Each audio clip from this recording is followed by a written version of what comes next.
for this beautiful welcome and to all the amazing people attending today.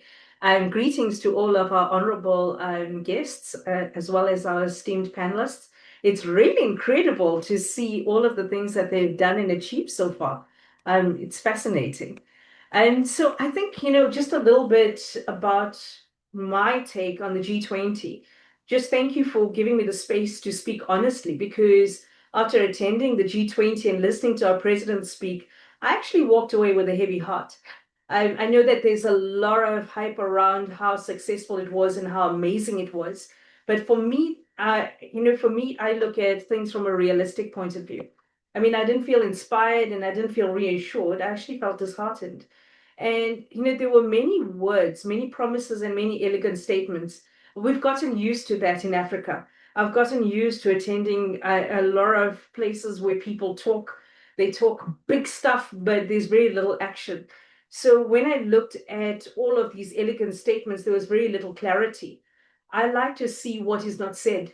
There was no real framework for change and absolutely no concrete plan for Africa moving forward. Now, I don't want to sound like I'm being negative here, but realistically, having listened to and attended a number of the G20 days, I just found that this is why Ubuntu diplomacy matters today, not as a philosophy, but as a demand. We need to be demanding courage. We need to demand accountability. And we need to demand for leadership with substance and not speeches. I think that most of the times we hear when there's been a lot said, but very little done. We need to actually look at where did South Africa mainstream Africa's priorities, and we need to be honest about it. We heard the right themes. South Africa actually successfully elevated the themes, but there was no concrete implementation pathways because that still remains very weak in my mind in what I experienced. We had the right themes around debt, around climate justice, around minerals, around youth and women. But in my line of work as a leadership strategist, what I found is that themes are not strategy, and strategy is not action. It's until we put all of these things into proper action that we actually start to get tangible results. What I thought into is that, according to the theme of what we're talking into, is Africa doesn't need another global microphone. What we need is implementation. And what I saw at the G20 was a failure of bold leadership. From everything that I've seen, what we need to prioritize needs to be mainstreamed. And if Africa's needs are going to be mainstreamed, then where were the mechanisms? Where were the timelines? Where was the accountability frameworks? I questioned even the financing commitments, all of the things that people were talking beautifully into. Where were the tangible pathways for ordinary Africans? So all of this just left me with more questions than answers. And people that I engaged with, and they told me all of the beautiful things that they are going to do, want to do, can do, the brilliant vision we've got for Africa, but nobody could actually pinpoint how are we going to do this and who is going to be responsible for it. And I think it's time that we actually started to speak plainly, because without the flowery language, what do we have? We cannot keep celebrating attendance while our continent keeps absorbing the consequences. Our reality is that on a day-to-day basis, people are suffering regardless. So all of these fancy things that are being said and done, and very little being done, shows that we are still on the receiving end of consequences. When I looked at part of the conversational theme for today's panel, it was talking about the AU's permanent position. I just feel that it means nothing without backbone. Africa finally has got a seat, and it's a powerful one. But a seat at the table is not influence. When we talk about influence, there needs to be impact, there needs to be tangible results, there needs to be guidelines, timelines, accountability. So when I look at a seat at the table without a unified African strategy, it's just merely a decoration, not a diplomacy.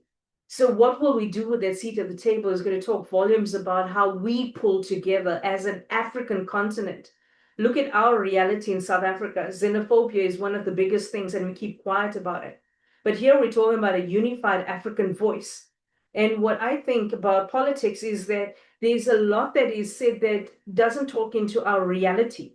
And we need to be cognizant of that. So when we talk about a unified African strategy, what we need is a single African voice, not 54 fragmented positions. We need negotiators who walk in with non-negotiables. That means we've got to have strength in our voice. We've got to have power and clarity in what we're asking for and demand, not just accept and roll over and say, well, you know what, people are giving us handouts and we got used to it for too long. We also need an African development blueprint that works, and it needs to be presented at every single summit that actually talks into accountability.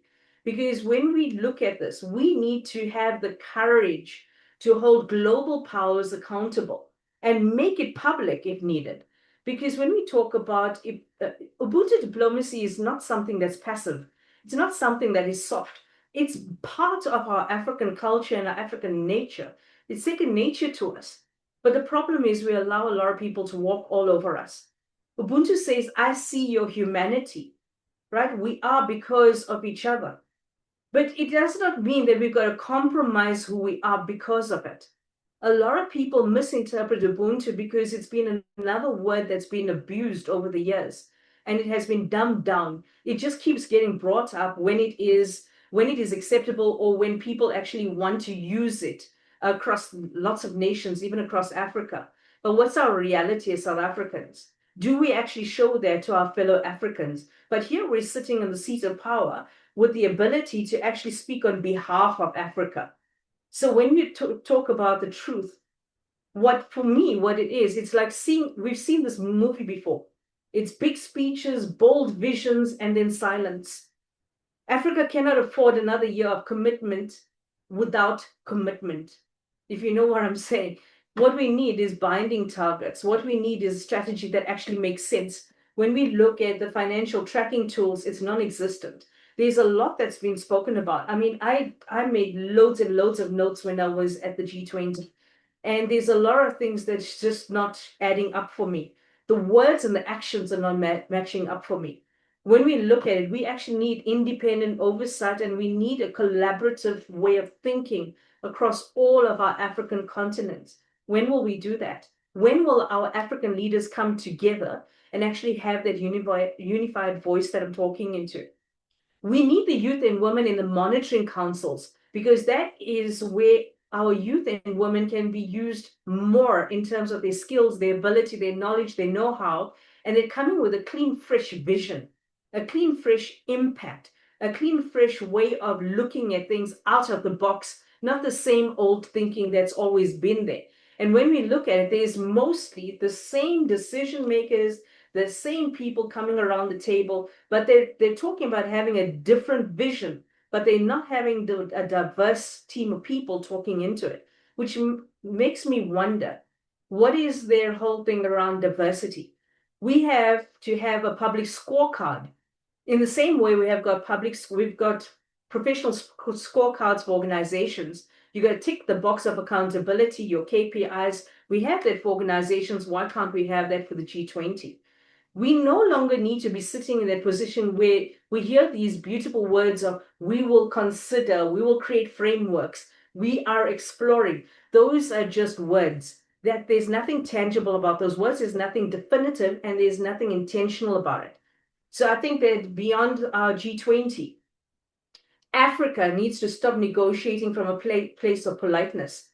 We keep saying thank you out of gratitude, and we should always have gratitude. I'm not discounting gratitude. I'm saying be grateful always for the people that we have around us, for the things that we are surrounded with, and for what is coming. But you do not have to sit there in politeness and just accept blandly or gullibly. We cannot sit in innocence and say we did not know. We need to raise our awareness. We need to raise our thinking. Because when you look at it, Ubuntu is not meekness. It's a strength. Why don't we use that strength on a different level? So when we look at it, for me, Ubuntu is truth wrapped in compassion. I talk about creating compassionate leaders of influence. For me, that is what Ubuntu means. It's truth wrapped in compassion. So the way we collaborate and connect with our African counterparts, with our different communities, with the people who are really battling and suffering, I'm talking about how do we hold everybody around us accountable after all of the leaders have gone, after they have gone back to their countries, after things have been exchanged and all of these declarations have been made, who is holding them accountable? Because when you think about it, what does Africa have to bring to the world that they do not have? They're dependent on us, but we're saying thank you for the handouts for too long. What we hold in our grasp and what we have control over is those minerals they're talking about for powering this green transition. I saw SDG goals flying past. There's a lot there. Even AGOA, women in technology, in STEM industries, in all of these areas, we can actually bring a different way of thinking of how to use the minerals within Africa to power that green transition they're talking about. When you look at the demographics, we are sitting with the hugest future workforce. We have youth on this call. We have youth development partners who are going to be panelists, and they can actually speak deeply into this because they are spoken about, but they're not included in policies and development of everything that would should be including them, but they're not. When you look at renewable energy capacity of global sustainability, we're sitting with the best climate for all of these interventions and inventions. There's incredible mindsets, incredible thinking and intelligence sitting in Africa. We're sitting with so much gold in the thinking of the people across Africa. And when you look at the agricultural potential to feed markets, there's massive projects going around at the moment. Jan Roberts is on the call at the moment, and he is working behind the scenes with many, many African countries, talking into this on a very deep level. So, what I'm saying is that Africa needs to stop acting like a beneficiary. Africa is a global partner with leverage, and it's time the world actually experiences us that way. So, as someone who sat in the room during the G20, I realized something very important. We cannot wait for global structures to validate Africa's worth. We must define it ourselves. Ubuntu diplomacy is Africa's leadership gift to the world, but only if we practice it with courage and not caution. We need to stop apologizing for breathing as Africans. And my hope after that summit was that it wasn't in the speeches made, it's that the people who are willing to challenge the status quo, the people who refuse to accept symbolic wins, the people who demand results, the people who are ready to lead with compassion and conviction, those are the people who are going to be the implementers. And I know that there are a lot of people sitting on this panel who have been there and they are doing the work. They have got a lot to offer. And my final thoughts is that if Africa stands united, unapologetic, and anchored in Ubuntu, we won't just sit at the G20 table, we'll shift the agenda on it. And that was my take on G20. Thank you for listening. Thank you. So we started with some real authenticity. So this is where we're starting. So no one can go back from here. Thank you so much, Dr. Roberts. So next is Dr. Ahunsi. Please, your recap of the G20 Summit. Welcome. Thank you. Yeah, it's amazing to be here to be with all of you today.